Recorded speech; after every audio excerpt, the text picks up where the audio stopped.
प्यारे बच्चों, आप सब लोग अलग अलग स्कूल्स, कॉलेज और स्टेट से जो लोग भी आए हैं, हम सभी आप लोग का स्वागत करते हैं। आपके स्कूल के टीचर, आपके माता पिता,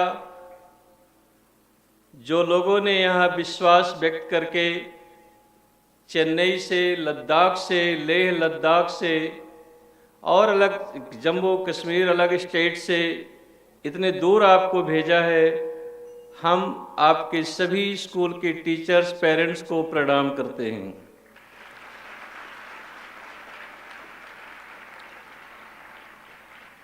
हमारे बीच में जो भी गेस्ट अलग अलग आएंगे, आप उनसे मुलाकात करेंगे और हम सभी का स्वागत करते हैं।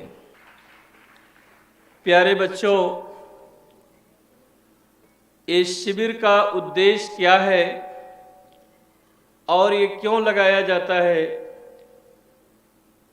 हमने इसके विषय में सोचा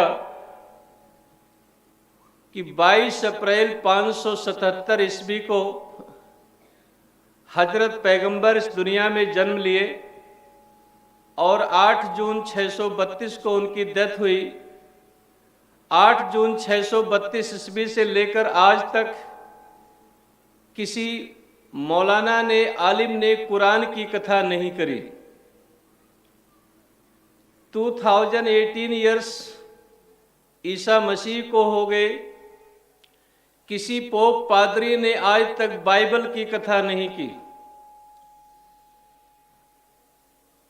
इतने हमारे देश में उदय हुआ धर्म बौद्धिज्म, किसी दलाई लामा ने, किसी मॉन्क ने धम्मकोटि की कथा नहीं की। हमारे हिंदुस्तान में प्रतिदिन भागवत रामायण की कथा होती है और उसके क्या परिणाम निकलते हैं एक अलग बात है। हमने सोचा कि इस देश में जो वास्तविक कथा करना चाहिए वो राष्ट्र कथा करना चाहिए और देश की जनरेशन को एक नई दिशा देनी चाहिए जिसके लिए वो हकदार है और जिसे देश की आवश्यकता है। इसका उद्देश्य है learning to live together and achieve social cohesion. देश के नागरिक साथ मिलकर रहना सीखें और एक दूसरे का सम्मान करना सीखें। दुनिया में वही देश तरक्की करेगा जिस देश के नागरिक आपस में मिलकर रहना सीखेंगे। आप लोग देखिए 2001 में जब world trade centre and pentagon दोनों को डिस्ट्रॉय कर दिया गया था, लेकिन इस दोनों टावर के अंदर 65 कंट्री के लोग रहते थे। सबकी लैंग्वेज अलग थे, सबके फूड टेस्ट अलग थे, सबकी कल्चर अलग थे, लेकिन एक साथ जब ही रह सकते थे जब एक दूसरे के प्रति उनके दिल में सम्मान था। तो इस तरह से आपसे हम एक प्रश्न करना चाहते हैं, आप लोग उत्तर देंगे। जब देश में बहुत बड़ा संकट आता है, जैसे बहुत बड़ी बाढ़ आ गई, फ्लड आ गई, सुनामी आ गई या अराजकता फैल गई, अनार्किस्ट प्रॉब्लम हो गई, तो लास्ट में जब सरकार फेल हो जाती है तो किसको बुलाया जाता है? नहीं, इंडिया के लोग किसको बुलाते? अपनी मिलिट्री को बुलाते, आर्मी को बुलाते, नहीं बुलाते? अभी देखो जब केदारनाथ में बहुत बड़ी बाढ़ आई तो फिर किसको बुलाया गया? तो सरकार के लोग फेल हो जाते हैं, आर्मी के लोग क्यों कामयाब होते?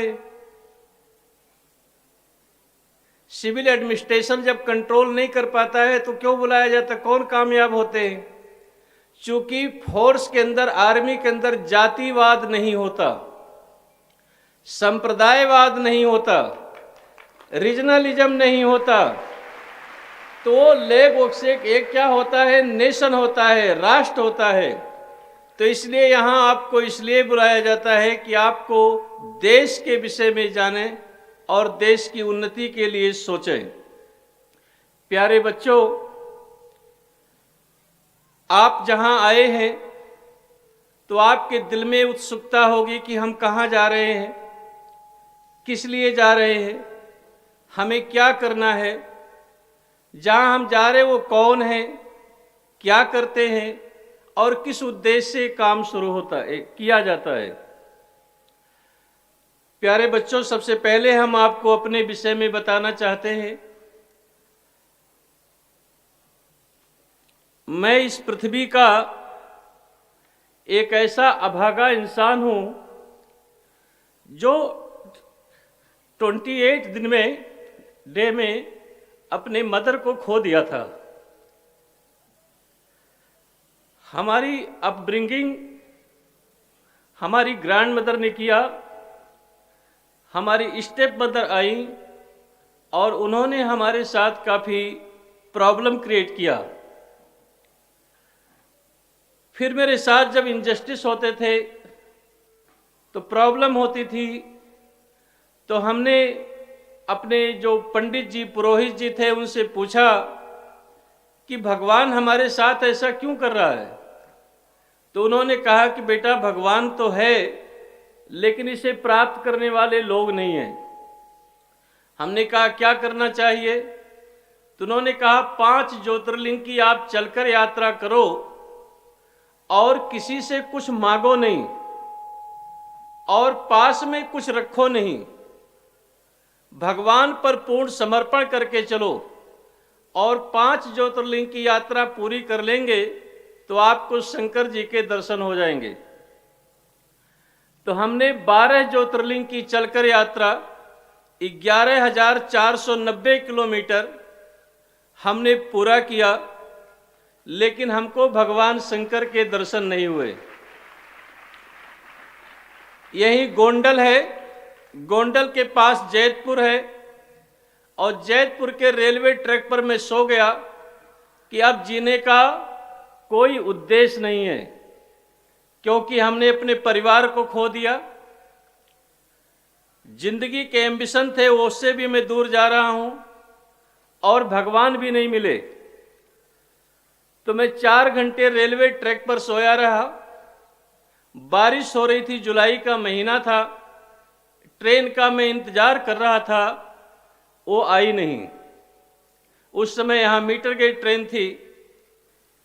एक प्रोफेसर मुझे मिले, उन्होंने कहा बेटा तुम इस छोटी सी उम्र में कहाँ के रहे? मुझे हिंदी नहीं आती थी, मुझे हिंदी बिल्कुल मैं बोल नहीं सकता था। तो उन्होंने मुझे समझाया कि आप ऐसा क्यों कर रहे हैं। हमने कहा मैं भगवान शंकर का दर्शन करना चाहता था। तो बोले उनके दर्शन करके आपको क्या मिलेगा? हमने कहा मेरे कुछ प्रश्न है, उसका उत्तर हम उनसे चाहते हैं। तो उन्होंने कहा भगवान शंकर को देखा है? हमने कहा देखा तो नहीं है, सुना है। बोले उनसे क्या मिलेगा? हमने कहा उनके दर्शन से शांति मिलेगी। तो उन्होंने कहा शंकर जी के बेटे का नाम क्या है? हमने कहा कार्तिकेय और गणेश जी। बोले गणेश का वाहन क्या है? तो हमने कहा उंदर, चूहा, रैट, रेबिल, पता है आपको? तो वो है। बोले शंकर जी के गले में क्या रहता है? हमने कहा सर्प, स्नेक। तो बोले सांप चूहे को खा जाएगा, छोड़ेगा? तो हमने कहा खा जाएगा। बोले शंकर जी की वाइफ का वाहन क्या है? हमने कहा लॉयन। बोले उनके शंकर जी का वाहन क्या है? बोले बैल। तो बोले बैल को शेर खा जाएगा, छोड़ेगा? हमने खा जाएगा। बोले शंकर जी के दूसरे बेटे का कार्तिकेय का वाहन क्या? हमने कहा मोर। बोले मोर सांप को खा जाएगा, छोड़ेगा? बोले खा जाएगा। बोले जब शंकर के घर में एक दूसरे के खून के प्यासे हैं, खून की होली खेलते हैं, तो उनका दर्शन करके आपको शांति कहाँ से मिलेगी? तो मेरे को थोड़ा सा अजीब सा लगा। और फिर उन्होंने महर्षि दयानंद का लिखा हुआ पुस्तक light of truth, Satyarth Prakash दिया और बोला इसे आप पढ़ो। और इसे पढ़ करके फिर मुझे हिंदी और संस्कृत सीखने की जिज्ञासा हुई। मैं टंकारा गया, वहाँ हमने हिंदी सीखा, संस्कृत सीखा, और उसी पढ़ाई करते समय गुजराती सीखने का मैं प्रयास कर रहा था। एक दिन टाइम्स ऑफ इंडिया में खबर छपी कि राजकोट जिले के जसदण तहसील के बड़ौद गांव में 9 गर्भवती महिलाओं का काम करते करते गर्भ गिर गया। तो मैं बड़ा आश्चर्य में हुआ कि गुजरात जैसे रिच स्टेट में ऐसा कैसे हो सकता है। तो मेरे पास उस समय कुछ नहीं था। मैंने एक गांव के आदमी से मार्शल जीप मांगा और जाकर के देखा, घटना सही थी। हमने उस टाइम्स ऑफ इंडिया का जेरोक्स और एक लेटर अपने दोस्तों को भेजा। 1,31,00,000 रुपए हमको मदद मिली और हमने जसदण के लोगों की मदद की जो मुझसे बन पाया। कारगिल के वार में हमने सभी को, जब मैं पढ़ाई करता था तो गुजरात सरकार के चीफ मिनिस्टर थे केशुभाई पटेल, उन्होंने अनाउंस किया कि जितने लोग शहीद होंगे 50,000 रुपये गुजरात सरकार देगी। तो हमने कहा इतना तो मैं दे सकता हूँ। तो हमने जितने भी गुजरात सरकार में, गुजरात राज्य में शहीद हुए सबको 50,000 रुपये दिया और घायलों को 10,000 मदद की। उड़ीसा में साइक्लोन आया, वहाँ हमने 18,000 साड़ियाँ भेजा, 6 ट्रक राशन भेजा और फिर पढ़ाई करता रहा। एक दिन गुजरात समाचार में खबर छपा कि ये जो प्रांसला गांव है, ये पहाड़ी, पहले जब यहाँ आए थे पूरा जंगल था, यहाँ दिन में लोग भी नहीं आते थे, आज तो बदल गया। जब मैं 2000 दिसंबर में यहाँ आया था तो यहाँ पैर रखने की जगह नहीं, सारे जंगल बबूल के काटे थे। 5 लाख रुपए उस समय मैंने डीजल खर्च किया था सफाई कराने के लिए ग्राउंड। तो यहाँ पर गाय को गर्म पानी पिला दिया जाता था, गाय मर जाती थी और उसका दुरुपयोग होता था। मैं वो घटना से काफ़ी दुखी हुआ, गांव वालों से मीटिंग किया और हमने अनाउंस किया कि जितने भी गाय यहाँ पर हैं वो यहाँ रख जाओ, उनकी सेवा हम करेंगे। 28 दिसंबर को मैं यहाँ आया था और 28 दिसंबर 2000 को और 1 जनवरी 2000 तक यहाँ 5,236 गाय हो गई। सूरज निकले 1 लाख रुपए रोज का चारा लगता था। जितने सूरज निकले लाख रुपए रोज का चारा चाहिए। और ऐसी गाय, किसी की आंख फोड़ दी थी, किसी का टांग काट दिया था, किसी ने पूंछ काट दिया था। जो किसान के खेत में जाती थी गुस्से में आकर के लोग मारते थे, कोई खाने के बिना छोड़ दिया था। ऐसी गायों को हमने 32 करोड़ का चारा खुद खरीदा। एक यहाँ गांव का लड़का था केशु, वो पूरा परचेज करता था और 58 करोड़ रुपए का चारा लोगों से डोनेशन लिया और उन गायों को हमने माता की तरह पाला। उनके गोबर मैंने खुद अपने सर से उठा करके साफ किए हैं, उनको अच्छी अच्छी बनाकर लोगों को दे दिया। इसके बाद में हमारे पुराने परिचित एपीजे अब्दुल कलाम को पता चला मैं काम कर रहा हूं। केपीएस गिल को पता चला कि मैं दूसरे के लिए अब जीवन दे रहा हूं। खैरनार को पता चला मुंबई से कि मैं काम कर रहा हूं। ये सब लोग मेरा संपर्क किए और हमें मिले। केपीएस गिल ने मुझे समझाया कि बेटा ये गाय भैंस रखना तो मूर्खों का काम है, कुछ देश के लिए सोचो और देश की वास्तविक स्थिति को सोचो। जनरल जगजीत सिंह को पता चला, अरोड़ा साहब को, वो यहाँ पर आए तो उन्होंने कहा पहले आप 3 महीने पूरे हिंदुस्तान का भ्रमण करो, 3 से 6 महीने लोगों से मिलो और लोगों के आइडिया को जानो और समझो और उसके बाद में कुछ सोचने का प्रयास करो। तो मैंने पूरा भ्रमण करके ऐसे कुछ पॉइंट्स बनाए कि जिनके सुधरने से देश सुधरता है और जिनके बिगड़ने से देश बिगड़ता है। तो ऐसे 11 पॉइंट्स बनाए थे। Number 1, politician think tank. किसी भी पार्टी में मिलियन मेंबर होते हैं, लेकिन उसके पॉलिसी मेकर 10, 20, 25, 50 लोग होते हैं। वो जैसी पॉलिसी अपनी बनाते हैं, पूरी पार्टी इंप्लीमेंट करती है। उसके बाद में दूसरे ब्यूरोक्रेट्स, 1,94,00,000 सरकारी कर्मचारी हैं। उसमें 6,000 के आसपास आईएएस अफसर, 5,600 आईएफएस अफसर, 6,000 के आसपास आईआरएस अफसर और आईपीएस, और प्लस क्लास 1 अफसर अलग मिला के सब 50-60 हज़ार लोग होते हैं। ये 50-60,000 लोग जैसी पॉलिसी बनाते हैं, उसी प्रकार से कंट्री रन करती है। अगर ये ठीक हो जाए तो 24 घंटे के अंदर हिंदुस्तान की तस्वीर बदल सकती है। तीसरा, कॉरपोरेट, बड़े बड़े औद्योगिक घराने, वो उनका प्रभाव इस देश समाज पर जबरदस्त रहता है और वो जैसा चाहते हैं वैसा समाज पर उनका असर होता है। चौथा, मैनेजमेंट, मार्केटिंग, एडवर्टाइजमेंट के लोग, वो किस प्रकार से मार्केटिंग करते हैं, कैसी एडवर्टाइजिंग करते हैं, कैसी उनकी सोच होती है, उस पर देश का बहुत बड़ा प्रभाव पड़ता है। उनका देश पर बहुत बड़ा प्रभाव पड़ता है और असर होता है। आप जैसे देखिए, आप लोगों ने पोटैटो देखा है, बटाटा, वो केला रुपये में मड़े,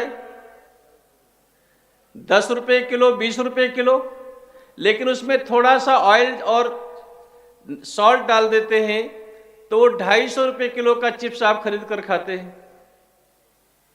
तो कैसे ये बिकता है? मार्केटिंग से, एडवर्टाइजमेंट से इसका प्रभाव रहता है। पांचवा, टीवी चैनल, पत्रकार, रिपोर्टर्स, इनका खबर दिखाने में क्या इंटरेस्ट है, किस प्रकार से एक सोचते हैं, पेश करते हैं, क्या इनकी आइडिया होती है, इसका समाज पर एक बहुत बड़ा असर पड़ता है। छठवां, टीवी सीरियल, फिल्म मेकर्स, साहित्यकार, आप कैसे सीरियल्स बनाते हैं, कैसे पिक्चर बनाते हैं और किस तरह से आप लिटरेचर सोसाइटी को देते हैं, इसका सोसाइटी पर बहुत बड़ा असर पड़ता है। सातवां, स्पोर्ट्स पर्सन, जो खिलाड़ी स्पोर्ट्समैन होते हैं, स्पोर्ट्स पर्सन होते हैं, उनका समाज और सोसाइटी, यंग जनरेशन पर काफ़ी प्रभाव रहता है। आठवां, म्यूजिक, संगीत, हर आदमी को म्यूजिक अच्छा लगता है। आप देखिए, कट्टर से कट्टर हिंदू वो रफ़ी के गाने सुनेगा और कट्टर से कट्टर मुस्लिम भी वो लता के गाने सुनेगा। तो म्यूजिक, संगीत के लिए कोई रिस्ट्रिक्शन नहीं होता है, कोई बाउंड्री नहीं होती है। आप किस तरह से म्यूजिक, संगीत सोसाइटी को देते हैं, उसका प्रभाव समाज और राष्ट्र पर अवश्य पड़ता है। नौवां, धर्मगुरु, संप्रदाय अधिष्ठाता, कथाकार, इन लोगों का कैसा मैजिक है और किस प्रकार से लोगों को अपना एक दिशा देते हैं, इनका भी सोसाइटी और समाज पर एक बहुत जबरदस्त पकड़ होती है। 10वां, हाई कोर्ट, सुप्रीम कोर्ट का जजमेंट, जब लोगों के साथ इनजस्टिस होता है तो प्रॉब्लम क्रिएट होती है और इसके जजमेंट के ऊपर समाज और राष्ट्र का बहुत सा कुछ कार्यक्रम निर्भर करता है। और 11वां, स्कूल के प्रिंसिपल और ट्रस्टी, उनका उद्देश्य क्या है कि अपने बिल्डिंगों में अच्छे इंसान बनाना है या अपनी बिल्डिंगों से उन्हें पैसा कमाना है, इसका बहुत बड़ा असर पड़ता है। और वो क्या चाहते हैं, क्या सोचते हैं, ये लोगों के नज़रिए पर निर्भर करता है। जब मैंने ये बात KPS Gill, Joginder Singh, general Arora, doctor Kalam, Khairnar, इन सब के सामने रखा तो एक सुझाव आया कि एक ऐसा यूनिवर्सिटी बनाई जाए, एकेडमी बनाई जाए, जहां ऐसे वर्ग के लोग तैयार किए जाएं। इस विषय में भी फिर सोचा कि आज ऑक्सफोर्ड यूनिवर्सिटी 800 ईयर्स हो गई पुरानी, लेकिन उसका रेपुटेशन आज तक कायम है। 1639 में हार्वर्ड की फाउंडेशन रखी गई। आज दुनिया के लोग ये गर्व से कहते हैं कि मैं हार्वर्ड का पढ़ा हुआ हूँ, लेकिन हिंदुस्तान में 100 ईयर्स में कोई ऐसी यूनिवर्सिटी नहीं है जिसका स्ट्रक्चर तहस नहस नहीं हुआ हो। मेरी जो सोच और समझ, वो भारत के लोगों में ये पाया कि भारत के लोग अपने अभाव से दुखी नहीं होते, वह दूसरे के प्रभाव से दुखी होते हैं। और दूसरे के प्रभाव को रोकने के लिए वो जब दौड़ करके रेस में नहीं हरा पाते हैं तो उसे तोड़कर हराने की कोशिश करते हैं। और यह यहाँ की बहुत बड़ी बायोलॉजिकल प्रॉब्लम है। तो ये सब चीज़ चलाना बड़ा मुश्किल है। दूसरा इसका सोच ये भी है कि 14 ईयर्स की एज तक जो मेडिकल साइंस ने स्टडी किया कि मनुष्य अपने जिंदगी का 80% ज्ञान हासिल कर लेता है और 20% ज्ञान हासिल करने के लिए उन्हें पूरे लाइफ प्रयत्न करना पड़ता है। अगर 14 ईयर्स के बाद उनको सही इन्वायरमेंट नहीं मिलता है, सही एटमॉस्फेयर नहीं मिलते हैं, तो उनके जो सेल्स हैं न्यूरॉन्स के, वो ब्लॉक होने लगते हैं और मनुष्य अपने मेमोरी का 11.6% से भी कोई मैक्सिमम यूज नहीं कर पाया है। लोग 3%, 5%, 7% तक ही कर पाते हैं। उसके पास अगर लोग सही रियल में लाइफ सुधारने की, वो 14 ईयर से लेकर के 20 ईयर्स के बीच में होती है। अगर इस समय उनको सही डायरेक्शन मिल जाता है तो आगे लाइफ में चलेंगे, और अगर मुश्किल हो गई तो प्रॉब्लम में फंस जाते हैं। तो मैंने सोचा कि 14 बरस से लेकर के 20 बरस के बच्चों से कांटेक्ट किया जाए, उनसे बात किया जाए, उन्हें समझने का, समझाने का प्रयत्न किया जाए, और यही तरीका सबसे बेटर होगा। हम यूनिवर्सिटीज बना लें, स्कूल बना लें, ठीक है, बहुत से लोग तैयार होंगे, लेकिन एक बात जनरल अरोड़ा ने कहा कि लाइफ का सबसे बड़ा स्पीड ब्रेकर जो लाइफ का सबसे बड़ा स्पीड ब्रेकर होता है, वो होता है कंफर्ट जोन। जो आदमी ज़्यादा से ज़्यादा सुविधा चाहता है वह जिंदगी में अपनी प्रगति को ब्लॉक करता है। तो सुविधा भोगी लोग कभी कामयाब नहीं होते। आज हिंदुस्तान में ब्रिटिशर लोगों ने 150 वर्ष पहले बहुत से स्कूल कॉलेज देश में बनाए, और हमारे देश में बहुत ही नामी ग्रामी कॉलेज स्कूल आज भी हैं। लेकिन इन स्कूल कॉलेज में पढ़ने वाले लोग डॉक्टर एम.एस. स्वामीनाथन पैदा नहीं कर पाए, जिसने ये घोषणा की कि हमारे देश में लोग भूखा सोकर तो उठेंगे लेकिन शाम को भूखा नहीं सोएंगे।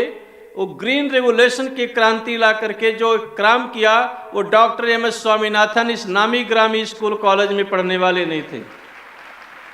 हमारे देश में जो व्हाइट रिवोल्यूशन आया, डॉक्टर वर्गीज कुरियन साहब ने किया, वह कोई बड़े बड़े स्कूल कॉलेज में पढ़ने वाले लोग नहीं थे जिनका इतना बड़ा स्ट्रक्चर है बना हुआ है। तो जो दुनिया में वही आदमी विकास करता है जो चैलेंज को एक्सेप्ट करता है, और जो चैलेंज के साथ कंप्रोमाइज करता है वह विकास नहीं कर सकता है। आप लोगों ने लॉयन सिंह देखा है, शेर देखा है? नहीं देखा है? सबने देखा है। शेर कहाँ रहता है? और जंगल का राजा कौन होता है? पक्का? Oh good. आप लोगों ने जंगल भी देखा होगा, जंगल में रहने वाले लॉयन सिंह को भी देखा होगा, और जंगल का राजा कौन होता है? गुड। हमारे देश के अंदर बंगाल में एक बहुत बड़ा सर्कस का काम होता था, और उस सर्कस कंपनी के पास 7 एलिफेंट थे और 10 लॉयन थे, 10 सिंह थे, शेर थे, और 6 हाथी थी। सरकार ने सर्कस के अंदर काम करने वाले एनिमल के ऊपर बैन कर दिया कि एनिमल के साथ टॉर्चर किया जाता है, और इसलिए उनको सर्कस में काम करने की इजाज़त सर्कस मालिकों को नहीं दी जाती है कि वो लायन से या एलिफेंट से या बर्ड से कोई काम ले। तो जो बंगाल में सर्कस था, तो एलिफेंट तो घास पत्ते खाते थे, वो सरवाइव कर सकते थे, लेकिन उन्होंने 10 शेर को क्या किया, जंगल में छोड़ दिया।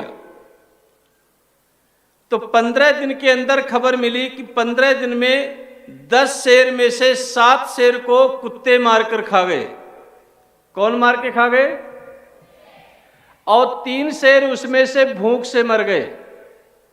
जो जंगल का शेर था, जो जंगल का राजा होता था, उसे कौन मार गया? कुत्ते मार दिए। तो क्यों मार दिए? चूंकि वो अपना टैलेंट भूल गए। वो जो जंगल के शेर थे अपना टैलेंट भूल गए, वो कंफर्ट में रहने के आदी हो गए। एक बात ये सोच लो, इससे क्या शिक्षा मिलती है? जो जिंदगी में ज्यादा आराम चाहता है वो जंगल का शेर नहीं बन सकता, वो सर्कस का शेर होता है। और जो जिंदगी में संघर्ष करना चाहता है वो जंगल का शेर होता है। तो आप लोग को कौन सा शेर बनना है? जंगल का बनना है कि महलों का बनना है? महलों के में रहने वाले जो शेर बनते हैं वो कैसे होते हैं? सर्कस वाले। और जो जंगल में रहते हैं वो कैसे होते हैं? वो आप समझ सकते हैं। देखो, सोसाइटी में 2 तरह के लोग होते हैं, एक ग्रास रूटर और एक पैराशूटर।